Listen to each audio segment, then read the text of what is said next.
Fire's going, so we are going to spatchcock this chicken. I'll walk you through it. I have a video dedicated to it, but I'll go through it now. Essentially, we're cutting out the spine and we're gonna lay it flat.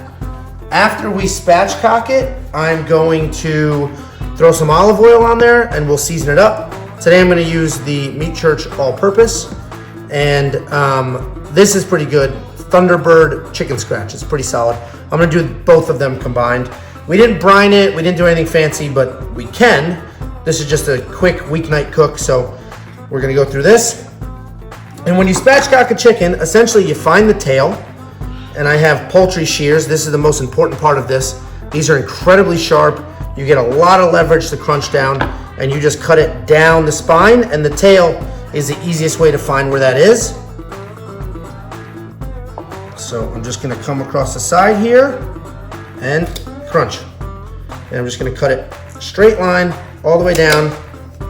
There is some pressure, but this isn't, it's not a ridiculous amount of effort, but there is some pressure. So one side done. Now the exact same thing the other way. You can start on either end, it doesn't matter. And we will just go down the line.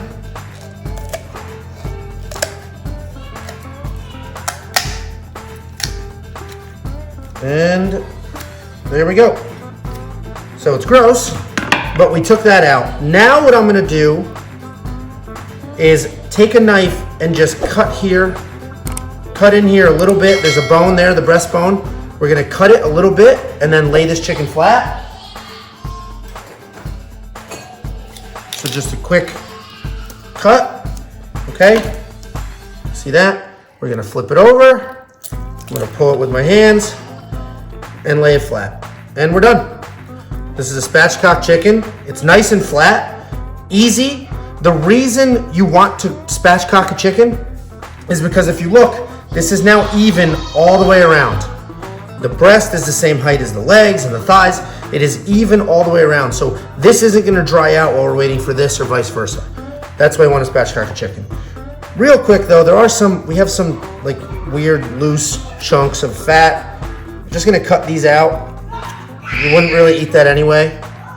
So we're just gonna cut these off and then we're good. Nothing too crazy here. This works for a turkey. This works for basically any bird. It's a solid cooking method. So now what I'm gonna do is we're gonna throw some olive oil on here and then we'll season it up.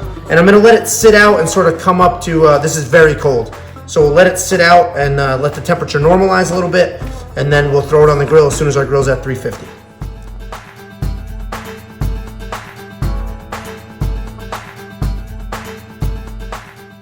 Okay, so we're all seasoned up. I'm gonna let this sit for a minute. We'll check back on that fire. The goal is 350. We're doing the steaks also. So this is going to go on the accessory rack. This is going on the top level. Yeah, some of it's gonna drip down onto the steaks, but it's an all-purpose seasoning, so that's not a big deal. And this will drip less than the steaks will.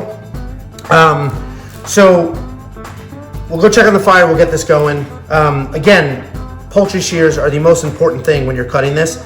If you have crappy scissors or house scissors, they're just not gonna do it. These are ridiculously sharp and there's a ton of leverage because of these big solid grips. I'll have a link in the description. They're cheap, they're like $10 or something crazy like that. But let's go check on the fire. Once that's ready, we'll get this on. Okay, we're up to temp. We have our heat deflectors in. This is an indirect cook. We have our accessory rack on. So this is just gonna go right up there. It fits perfectly. And we're good. So we're gonna just let this go. I forgot to put my meter probe in. So I'm gonna go get the meter probe, set it up, shove it in here, and we'll set up our cook. Once my wife gets home with the steaks, we're gonna put the steaks underneath, and then we're good to go. So you'll see me again in a minute once I put that meter probe in. Okay, I got my meter probe. It's on the fridge, it's got magnets, so I had it resting on the fridge and forgot about it. So now I'm just gonna put this in here. I should have done this earlier, but I'm gonna put this in the thickest part of the breast. This line here is how far in it has to go. So we will just shove this into the thickest part. So that's in there. Now I'm gonna close this lid, and now the rest of that, we go into the phone, into the app, and we'll tell it what we're cooking. So I'll screen record that. You can see what that looks like. I'm just gonna let this sit and let the meter probe tell me when this is ready. Other than that, I don't have to touch that chicken. We'll just come back when those steaks show up. Okay. My wife got home with the steaks. These are, they're not ribeyes. I forget exactly what kind of meat these are. But we're gonna go ahead and season them up anyway. We're gonna hit them with some olive oil. And I love this stuff. You see me use it. The Jack Daniel steak seasoning. I'm not gonna overload them, only because my kids are eating this too, and I don't want all that salt and pepper. But we are gonna season them pretty liberally. These aren't thin steaks by any means. They're probably about 2 inches. So we're still gonna put a healthy amount of seasoning on there, and then we're gonna go ahead and throw them on the grill underneath the chicken. Okay, so we've got them seasoned up. I seasoned a few a little heavier than the others so that there is some variety here. We're gonna go ahead and get them on the grill.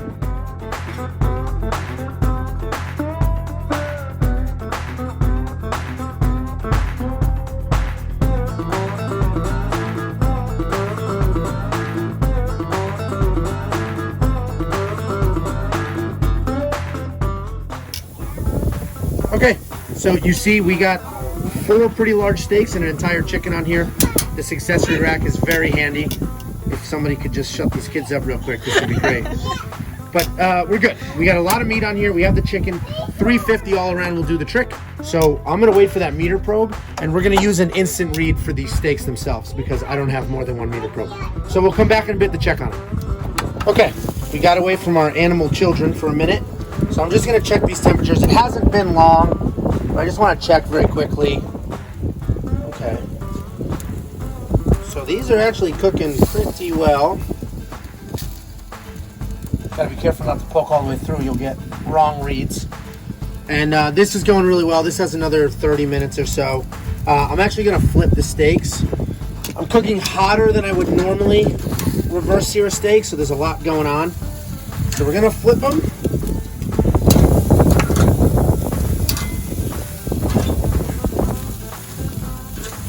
And then we'll probe check these in a few. So I'll have a meat guide in the description for temperatures. You know, everything from rare to well done to medium. So I'll have that temperature or that guide in the description. The key here is take these off about 5 to 10 degrees before the temperature you want. You'll have some residual cooking when it comes off. And then when we sear them, it's going to cook some more as well. So let's say you'll get 3 or 4 degrees in residual cooking just because the meat's already cooking up, and then you'll get another 5 to 6 degrees from when we put those on these hot grates. So in a few minutes I'm probably going to take these steaks off. We'll check again, but I'm probably going to take the steaks off. I'm going to rest them under some tin foil, and then when that chicken finishes, we'll burn those steaks up and get a nice crust. Okay, it's been about 10 more minutes. I'm going to take these steaks off. I have a hot spot in my grill, so the back bottom is cooking faster than the front, which works perfect for steaks because I like medium rare. My wife likes well done, so she's gonna get the steaks in the back. I'm gonna get the front, but they're pretty much done. They're probing at 140, 145. So I'm gonna take those off and let them rest, and then when this chicken's done, I'm gonna take that off, and then we'll get our fire nice and hot to do the sear. All right, I took my steaks off. I actually put them in this tinfoil tray. We put some butter on here, and I'm gonna let these rest. We're doing a lot all at once, and these finished before the chicken. So we're gonna let these rest. Once that chicken's done, I'm gonna take it off, get that grill nice and hot so we can sear these.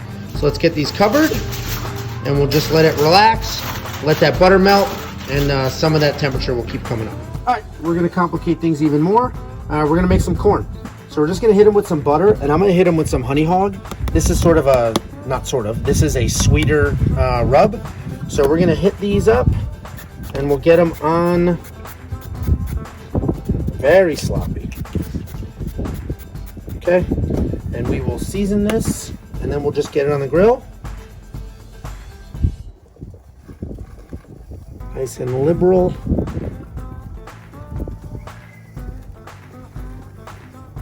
Okay, doesn't need to be perfect.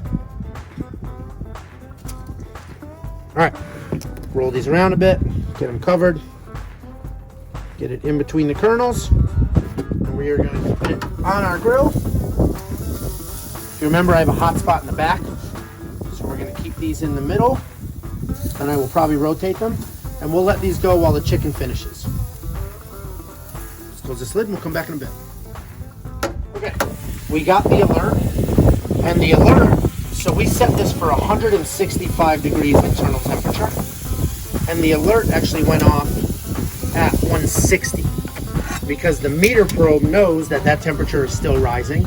So it says if you pull it off at 160, it'll rise its way to 165. So right now the probe said remove from heat, which we've done, and now it's going to continue to monitor the temperature inside this chicken, and it's going to alert me when it's perfectly cooked and it's at that 165 temperature. So we're going to do a couple of things right now. One, we're going to let this rest. We're just going to let it rest, let the temperature come up.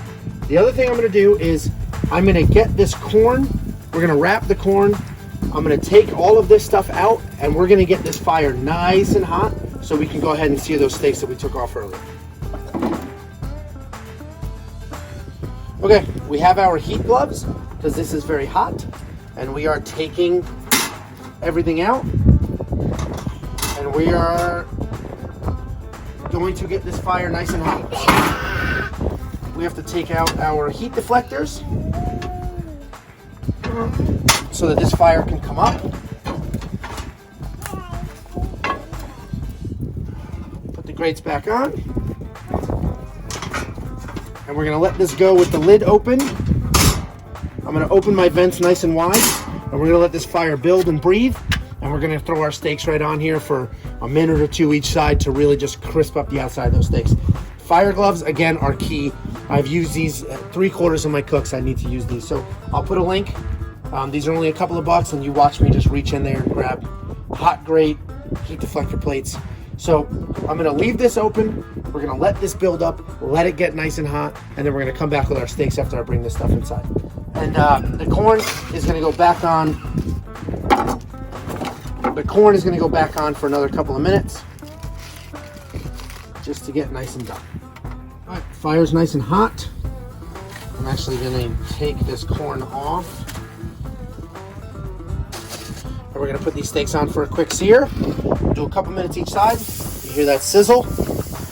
These have been resting for a while, probably a little longer than they should have, but that's just because we got our timing a little off, but no big deal. So I'm gonna put these on here, shut this lid, let them really crisp up. I'll give it a minute or two, tops, flip it over, exact same thing. The hotter it is, the less time you give it. So right now I'm at like 450. So it needs a little longer than if I was at 650 or something like that, but we're trying to eat, so I wasn't waiting for it to get all the way up to 650. We'll let it sit, we'll flip them, and then we're all set. Okay, let's flip. If you come in close here, you see how big these flames have gotten. We've got some grill marks here. The back, I have hot spots in the back. Check your grill. My back is searing better than the front, and that's just the way my grill works. I don't know why. It's a Kamado, it's not a gas grill, but I still have hot spots, and so do you. So just know how to use them. My wife likes steaks a little more done than I do, so hers go in the back. It's gonna get a little more heat than the ones in the front. Give it another minute or so, we'll close this lid, and then we'll take them off, and we'll be all set. Okay, we are done. Taking them off, put them aside. Oh, look at that crust. That one came out great.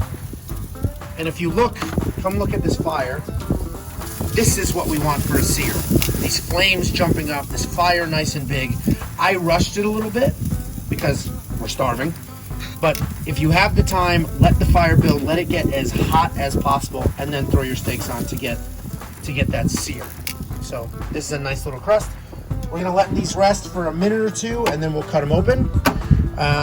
We'll be back in a minute. The meter probe let us know this is done, 165 internal. I'm not great at carving, but we're just gonna cut this open so you can see how, look at all this juice. You can see how amazing this is, how juicy this is, how well this spatchcock chicken comes out. So I'm not gonna cut this up in front of you because it'll be embarrassing. I'm not good at that. But this came out really well. You probably can't hear that, but that's a nice crispy skin. We have juicy chicken, and that's why you need to cook at 350 degrees or higher. Any lower than that, and it's gonna end up chewy and gummy, and the skin's gonna be useless. So I'm gonna finish cutting this and then we'll cut our steaks in a minute. All right, let's cut this open. We have our nice crust. I don't know if you can hear it. We're gonna cut it. This is not a steak knife. And we ended up with medium well. And this was the one for my wife, so that worked out perfectly. But this medium well is still incredibly juicy medium well. So we reverse seared the steaks, we smoked the chicken, we did it all at the same time, and we have the corn. There's nothing really to show for the corn, it's just gonna be delicious. So we're gonna go ahead and eat. If you have any comments or questions, let me know. We did a whole lot all at once. This entire thing was about 1 hour and 20 minutes. So we cooked 4 steaks, a whole chicken, and 5 pieces of corn on the Kamado in less than 1.5 hours. That's a lot of food. That's not the Big Joe, that's the normal size one. So everything we use will be in the description, including the expander rack, which is what gave us the ability to cook all of this. But feel free to comment, please like, subscribe, let me know if you have any questions, and I'll see you next time.